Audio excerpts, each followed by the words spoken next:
Right, Blues faithful, we need to have a serious conversation about what's unfolding at Cobham, and I'm not going to sugarcoat this.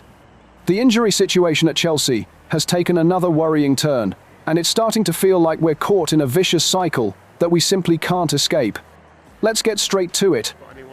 Pedro Neto was nowhere to be seen during Tuesday's open training session ahead of the Champions League match against Carabag. Now, before we all panic completely, there could be various explanations here. Perhaps he's feeling unwell, maybe he needs a bit of extra rest, or possibly it's just precautionary. But let's be honest with ourselves, given Chelsea's injury track record this season, alarm bells are already ringing, aren't they? The Portuguese winger had already been substituted in the 85th minute during Saturday's brilliant 1-0 victory over Tottenham, with young Estevao coming on in his place. At the time, it didn't seem particularly concerning, but now we're left wondering whether there's more to it. And here's the thing that's really frustrating. We simply cannot afford another key attacker on the treatment table. Before we go any further, if you're as passionate about Chelsea as I am and you want to stay ahead of all the latest news from Stamford Bridge, make sure you hit that subscribe button and turn on notifications. Trust me, you won't want to miss what's coming in the weeks ahead. Now, let's talk about the bigger picture here, because this isn't happening in isolation. The timing of Neto's absence is particularly concerning when you consider what's already happening with Cole Palmer. Our talisman, our creative heartbeat, has been sidelined with a groin injury since late September, and the latest updates aren't exactly filling us with confidence. Palmer himself posted on Instagram recently, sharing a glimpse into his rehabilitation work. One image showed a whiteboard message that read, "No one gives a toss, work harder." That's the mentality we love to see, isn't it? Pure determination, refusing to feel sorry for himself, just getting on with the graft. But the reality is that Enzo Maresca initially thought Palmer would be back after the October international break. Then came the bombshell, 6 more weeks on the sidelines. 6 weeks? That's absolutely massive when you're talking about a player of Cole Palmer's caliber. Maresca admitted he got it wrong initially, saying the medical staff aren't magicians and that they need to see it step by step. The club are clearly prioritizing long-term fitness over rushing him back, which is sensible, but it doesn't half hurt right now. According to injury expert Ben Dinnery, these groin issues are particularly tricky because everything can seem fine for days, and then suddenly the intensity picks up and boom, you're back to square one. That's why Chelsea are being so cautious. They want Palmer available not just for a handful of matches, but for the crucial festive period and beyond into January. The target seems to be late November for his return, potentially for those massive fixtures against Barcelona and Arsenal. But here's what's really worrying me, and I think it should concern every Chelsea supporter. The pattern we're seeing this season isn't random, is it? Cast your mind back to the summer. While most Premier League clubs were giving their players well-deserved breaks, what were Chelsea doing? Playing in the FIFA Club World Cup. Now, I'm not saying winning that trophy wasn't brilliant, of course it was. But there's a price to pay for these congested schedules. Add in all the international breaks we've had, with top players constantly jetting off to represent their countries, and you've got a recipe for disaster. These lads are human beings, not machines. They're being overworked, becoming fatigued, and their bodies are breaking down as a result. It's not just a Chelsea problem, it's happening across football. But right now, it's our problem, and it's a serious one. Let's look at the numbers. Palmer's missed 9 fixtures across all competitions already. That's 9 matches where we've been without our most creative player, our main goal threat, the man who makes things happen. And if Neto's now got an injury concern as well, we could be looking at a forward line that's severely depleted at a crucial stage of the season.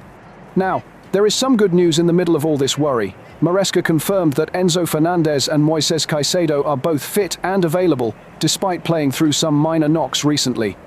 In fact, both were absolutely brilliant in that 1-0 win over Spurs at the weekend. Caicedo was named man of the match, and Maresca went as far as saying he's one of the 2 best defensive midfielders in the world right now, alongside Rodri. That's high praise, and it's fully deserved based on his performances this season.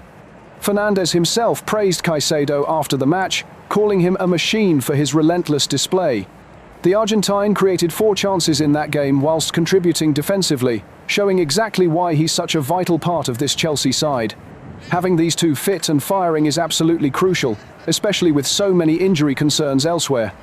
And we can't forget João Pedro's match-winning goal against Tottenham.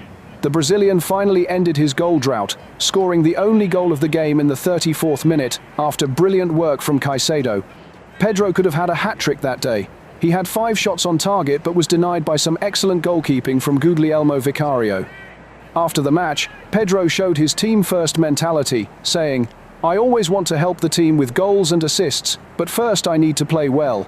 The important thing is just to win games, and I am very chill about the goals."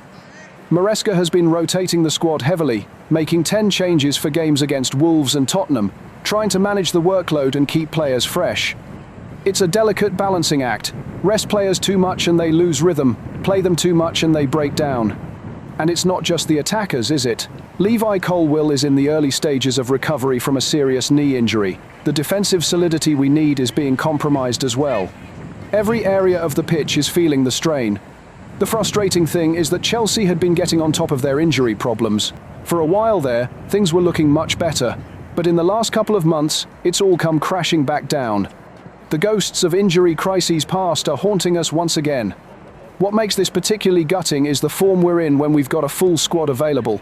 That 1-0 win over Spurs at the weekend was magnificent, wasn't it?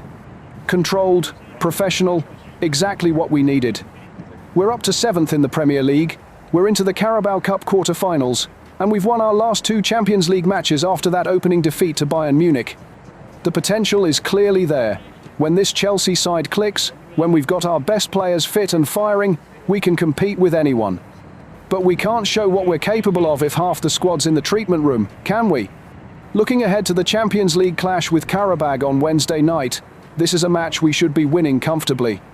After beating Benfica and Ajax at Stamford Bridge, we're right in the mix for automatic qualification from the league phase. But without key players, even these supposedly easier fixtures become much more challenging.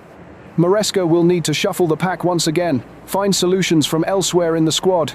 The likes of Esteval might get more opportunities, which could be a blessing in disguise for his development, but you'd much rather be rotating players by choice rather than necessity, wouldn't you?